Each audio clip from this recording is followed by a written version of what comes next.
Every fighter pilot remembers the first time they employed in combat and how special that moment was, because all your life you've wanted to do something. And fighter pilot is not just a job, it's an attitude, it's a mentality. On the one hand, you feel a sense of accomplishment at doing a thing that you've been training to do it right and to do it well on your first try or your first time you're really tested. On the other hand, you are, for the first time in your life, dealing with situations that are matters of life and death for people. Hey, spread out! You realize how ops are different here in a deployed environment than they are back home. But you've never really had the experience to try your hand at any of those. You know, how do you deal with responsibilities that you might have around here that aren't the same as back home? I grew up very quickly based on some of the deployments I did when I was a younger aviator in my career. It all boils down to a handful of sorties to where you make a difference, you personally make a difference, your flight makes a difference. Guess what? Mission ends. VFR. All right. Wow. Gorgeous. No issues.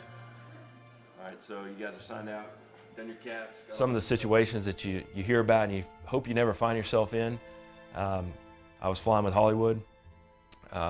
We're out doing just some base defense type stuff, kind of low key, watching over, looking at different sites when we got the call that there was a troops in contact about, say, 40, 50 miles away, which only takes us about 5 minutes to get there. Be advised, we just had a medevac, multiple Americans wounded. We checked in. These guys are obviously, they're screaming. They had taken casualties. As soon as I key in the frequency to go to talk to the JTAC, you can hear the screaming in the background. You can hear the bullets firing in the background. You can hear him breathing heavy because he is running. We heard the dreaded words, danger close, which meaning we're going to be employing, in essence, right in the middle of their fight. The comms were terrible. I don't know if it's because his antenna's bouncing around as he's running down the streets trying to avoid fire, but I'm getting half of it. Hollywood's getting half of it. Well, our guys are getting shot up. We need those buildings dropped now. You know, we were trying to sort this out. It was very hectic, and our comfort level of where these bombs would go was not completely there yet. He's clipping for me, and I'm not comfortable dropping this bomb until we find out exactly what they want in the middle of a town. We're trying to piece this together, and the one thing I will never forget is if you don't drop those effing bombs right now, Americans are going to die. Americans are going to die if you don't drop the bomb. And at the time, you want to absolutely make sure. I mean, the worst thing for any fighter pilot or anyone in this type of scenario would be to drop and to hurt or kill friendly people on the ground. We finally got it all together and able to put down a bomb, and you could just hear the calm in his voice. Sniper, good effect. And it was a big sigh of relief. We landed and were met by the squadron commander. They had already called to let us know that what we did that day saved American lives. You have an entire wing full of professionals that are out there representing Alabamians as well as the country to do it right, and that's kind of our unwritten pledge to them that we are professionals, we are going to do this right and execute the mission and come home with honor.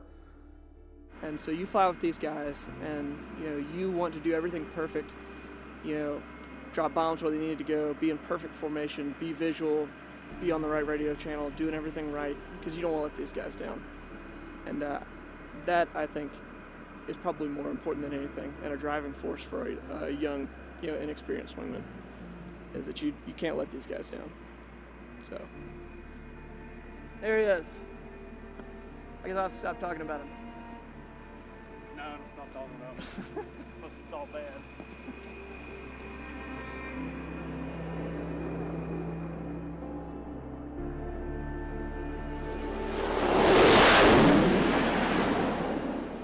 That's what we want, is for the young guys to look up to us, to see us doing it right. So obviously that's incumbent on us to make sure that we set a good example, do things right as much as possible, and then that's the example that they see, and then they strive to also do at least as well, if not better. We are lucky to have two very solid lieutenants. They've come over here and they performed extremely well, and don't tell them I said that.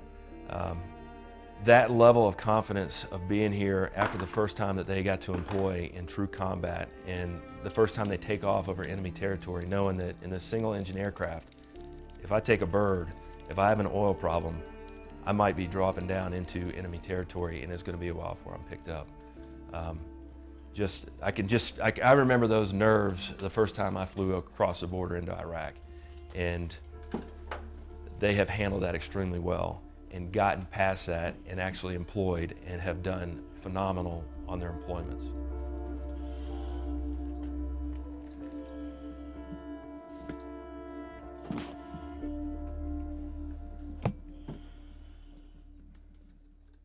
The first time I stepped to an F-16 by myself was an amazing experience. To be walking out to a jet, essentially holding the keys to the aircraft by yourself, no one with you to keep an eye on you. And now to be doing it here in combat is an incredible feeling of responsibility. Certainly, I am reminded often personally of the fact that I graduated pilot training only 2 years ago. I graduated F-16 training a year ago, and now here I am doing it for real. It feels like a lot of responsibility, and it's an honor to be given that and to be entrusted with it. So, I mean, this jet is amazing, and I'm going to be in charge of it tonight, so you got to do everything right.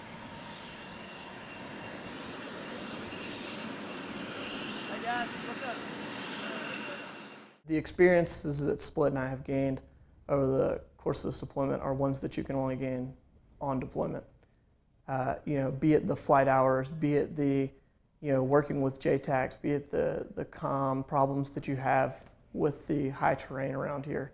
Those are things that you can talk about back home, you can train to back home, but the state of Alabama is a pretty flat place. We certainly don't have any 18, 20,000 foot mountains around there, disrupting your comm, disrupting your line of sight. And so you take away experiences from here that you can't simulate very accurately back home. And having gone out here, having had the opportunity to actually work with guys on the ground, to make a difference in people's lives, to drop ordnance and to make strafing runs that are going to ensure that people go home to their families is a pretty awesome experience. Good hit, good hit. Everybody's been there as a lieutenant, and so to see those guys, knowing when they come back and the training they get and the experience they get, they're going to do well. But a great parallel is to think of World War II when guys were 19 years old and they came out with 100 hours of flying time and they were handed an airplane. One thing that I think this unit is very good at is stressing that there's a particular standard that needs to be met. And then within the squadron itself, as far as doing their particular jobs, everybody also understands that their piece is a critical niche of everything that goes on for the squadron and in the squadron. I'm proud of what I did over here, and I know everybody else is too, because a well-maintained aircraft always makes the pilot feel more comfortable when they're flying, feels safer, and makes them feel like they can get their job done better in a safer manner. The bottom line is they all understand what it means to be professional, and they are the ones who are motivated to perform that way. They know what their jobs are, they know how to do them and do them well. There's always a legacy to uphold, but there's also your own legacy that you leave behind. What you do now reflects your life later on in the future. And it's all part of being from the South. It's part of our pride to let people know that the state of Alabama was here and to leave a good name and to set the standard high for the other units to come in and fill in behind us. For me personally, coming over here for 6 months, away from family, has been a challenge, and it really makes you reckon with what it means to serve and what it means to be willing to answer your country's call to duty. I mean, that's something that I had heard about, that people talk about, but something that you never know until you actually felt it. Till you hear gunfire going off in the background over this guy's radio, and you drop a bomb, and it stops, and when he picks up, they get their stuff together, and they're like, all right, we're gonna press on with the exfil you know, that's a feeling that people had talked about, but you know, having felt it now, it's pretty amazing. I think when guys looked up and they could see P-51s supporting them, you know, the P-51 obviously did ground attack. You know, when they could hear that P-51 coming overhead, I'm sure those guys on the ground, which had incredibly unfavorable odds on any given day that they went out to go fight, it made a difference in their lives. The F-16 and the role that we perform today, and specifically the role we perform in Afghanistan, which has to do with close air support, supporting U.S. coalition Afghan forces on the ground. The airplane is the difference. I mean, we own the sky. You know, I think they take great pride not only in the close air support that the original Red Tails performed, and I think this unit takes that performance and that combat record to heart, and they're not going to do anything to taint that record. But they definitely came here, wherever it emanated from, they came here with a sense of purpose. And their sense of purpose was to represent their unit, their state, and their nation and their Air Force incredibly well. And you can see that very, very conscious of the character of their service and the character of their performance. The Tuskegee Airmen had to battle a lot of different things in order to be fighter pilots, not just learning how to fly and learning how to employ a fighter aircraft in combat, but they also had to overcome all the racial tension and stereotypes that existed in America.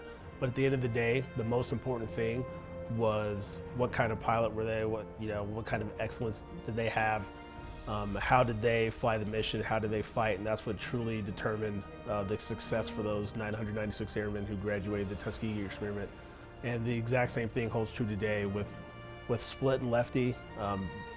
Everything that they do is going to be heavily scrutinized, and at the end of the day, as long as they meet or exceed the standard of the 100th Fighter Squadron, then they will continue to be successful here, and they will continue to do well.